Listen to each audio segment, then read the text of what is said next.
Good afternoon, my friends. I am here with Christmas story number 15 on this, the 15th day of December. And this is a new story to me, so I'm excited to share it with you. It is called The Lights in the Church. And that looks like a very beautiful church building. And there's two children that are running up to the church. So let's see what happens with the lights in the church. Okay, I gotta find the first page. There we go. They had wandered too long in the unknown park. The sun had gone down and it was getting dark. As the night fell, the air soon turned cold. The boy held out his hand for his sister to hold. What a nice big brother. You see the owl up in the tree, and the lights are coming on. All kinds of snow. I'm scared, she said as she looked all around. We'll be fine, he said. Look, see the tracks on the ground? There in the snow, there were prints for them to follow, where the deer had walked. The snow was now hollow. You see all the deer tracks in the snow? This is a lot of snow they've got. Oh, hello, Gail, making Christmas cookies. Oh, that's what and those Canadian Nanomi bars, they are one of my favorite. And I've never really learned how to make them. So I will enjoy the thoughts of you making them. Okay, we'll continue with our story. So they started to walk with hoof prints as their guide to find a place for the night where they could both hide. They soon came upon a circle of very tall trees. The snow was so dense it came up to their knees. A family of deer walked up close to see who these two-legged creatures could possibly be. They had never seen children, so they wanted to know why they were there and stuck in the snow. Look at those deer. They're looking at them. Have you seen deer out and about in your wanderings around? I know I have near my home. I think those are the deer that made the tracks here. If we follow where they go, we'll have nothing to fear. The boy spoke softly, and his sister nodded her head. They both wished they were home and tucked into bed. So they both kept walking and following the deer. Then there was a bright light, and the path became clear. The stars were sparkling gems in the sky, and more animals followed as the children walked by. What other animals can we see? Looks like there might be a fox. I thought it was a bunny rabbit, but he has a long tail. What other? Here's another fox. Oh, and there's some birds over here. What other animal? Oh, there's some bunny rabbits right there. There's all kinds of animals that the children can see. Up ahead in a clearing shone splendid rays of light. It was a beautiful church, a beacon in the night. They looked at God's beauty that was all around. They forgot they were lost. Inner peace was soon found. Wow, that is a beautiful church with the lights glowing. Now the boy said, inside the church we'll be safe and sound. But when they got to the entrance, no one was around. And yet the place was lit with an angelic light. It seemed so heavenly, though it was locked up tight. Oh no, they see the light, but the doors are locked. As they walked to a window, something amazing occurred. The stained glass was moving and hymns could be heard. As they slowly looked up, they saw the first story. It was Christ's first miracle in all of his glory. A wedding had started, and he was a guest. Then his mother Mary came and made a request. Please help the bride and groom on their special day. They've run out of wine and are in dismay. There we go. And there is the mother Mary, and there is Jesus. He's all grown up in this book. The servers poured water into 6 jars of stone. Poor Christ's request when they left them alone. With a wave of his hand, in a miracle divine, he turned the plain water into sweet-tasting wine. How did Jesus do that? The wide-eyed girl asked her brother. The boy said, by the grace of God and to please his mother. That's the kind of love I have for Mom and Dad. Like the hugs they give us even after we are bad. Hi, Kathy. Thanks for joining. So there is Jesus.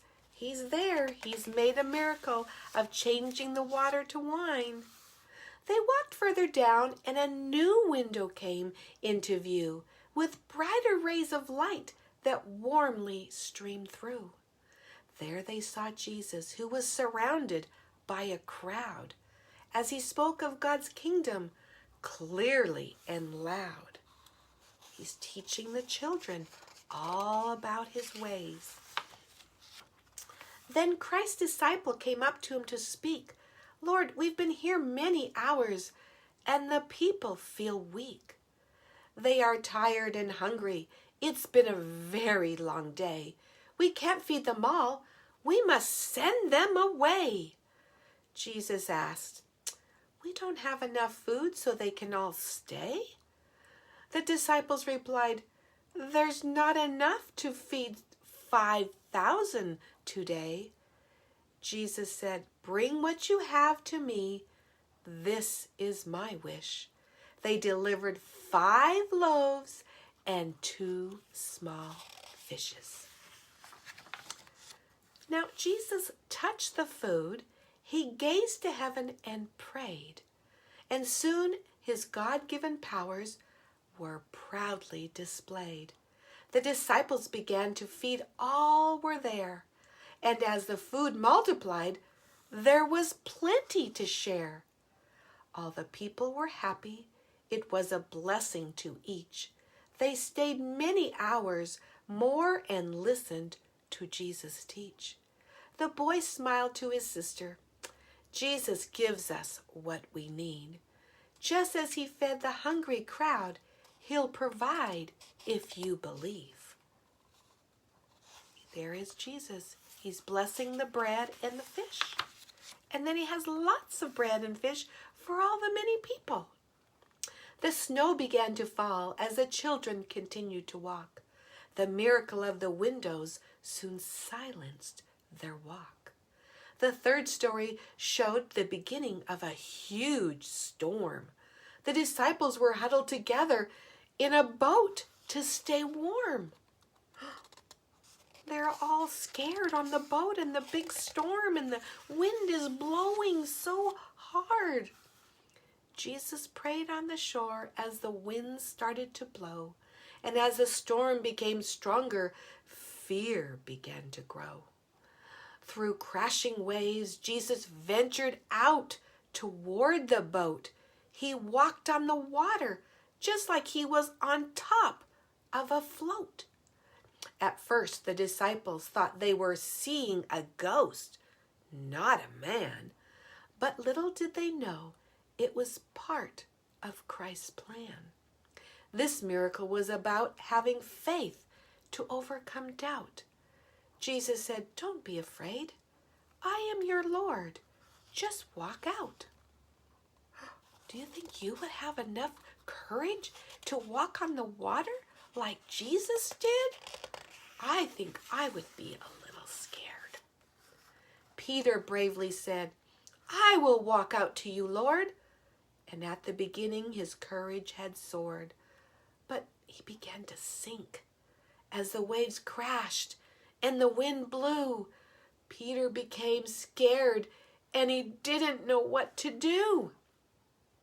He cried out, "Lord, save me. Please give me your hand."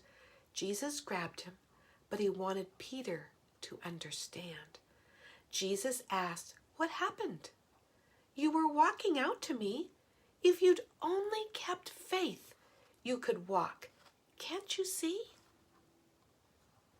There's Peter, and Jesus is hanging on to him. He grabbed him before he sunk into the water. The girl spoke. "We should have faith that we'll be safe too." "Yes," said her brother, "even when it's not easy to do." What do you think the next story will be? They were excited as they walked to the fourth window to see. The scene came alive and they saw Jesus entering a city. 10 lepers approached him and cried out, "Lord, have pity." "You shall all be healed," Jesus smiled with emotion. "Now go to the church and express your devotion." There's the sick people. They're called lepers, and they had a disease, and they wanted to be well again. And they went to Jesus to see if he could heal them. One of the men rushed back to give thanks because he was cured.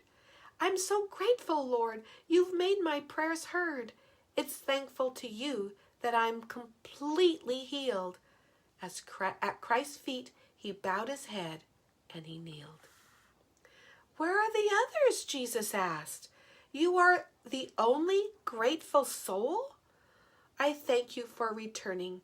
Your faith has made you whole." The girl looked to her brother. "I'm thankful I'm with you."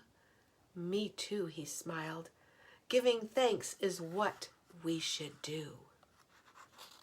That's what we should always is be thankful for our many blessings, no matter how big or how little. A fifth lively window lit up for the children to view. They walked further in the snow to a scene marvelous and new. There were lots of families living their lives day by day. And as they served the Lord at work, at home, and at play. You see all the families? And your family can be one of them. Then the scene changed, and they suddenly realized their own family was pictured. They couldn't believe their eyes. The girl smiled. "It's Mom and Dad, and we're even there too." The boy grinned. "And Jesus is blessing us in this beautiful view." There's the little girl, and there's the little boy, and there's their mommy and their daddy. And Jesus is overseeing them and blessing their lives. There was only one window that was left to see. The children couldn't imagine just what it might be. A choir sang loudly, and a rainbow of light poured through from around the world. They saw what Christians do. All races and nations were gladly helping out to save others from sickness, from fear, and from doubt. And as they brought joy, Jesus Christ could be found there in every little gesture of kindness and care. That's what we're to do, to be kind and care for one another. The church doors opened and they saw Mom and Dad. Their mom hugged them both.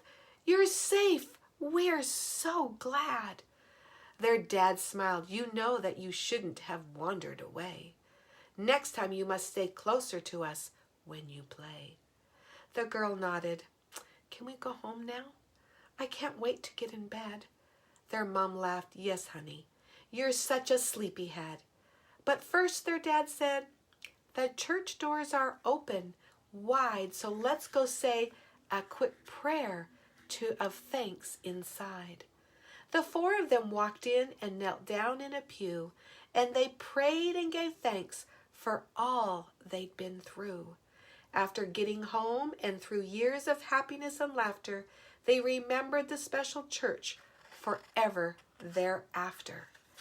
So that's what Christmas, we can remember all the things that our Heavenly Father and Jesus Christ has blessed us with, because He blessed us first with the baby Jesus to come and teach us His ways and to remind us to be good, to be loving and caring, no matter who we are and no matter who we come in contact, but to love them and care for them. And that's what Christmas is all about, is to love everyone and to be that guiding light, just as the church was the guiding light to the children to be able to return to their homes.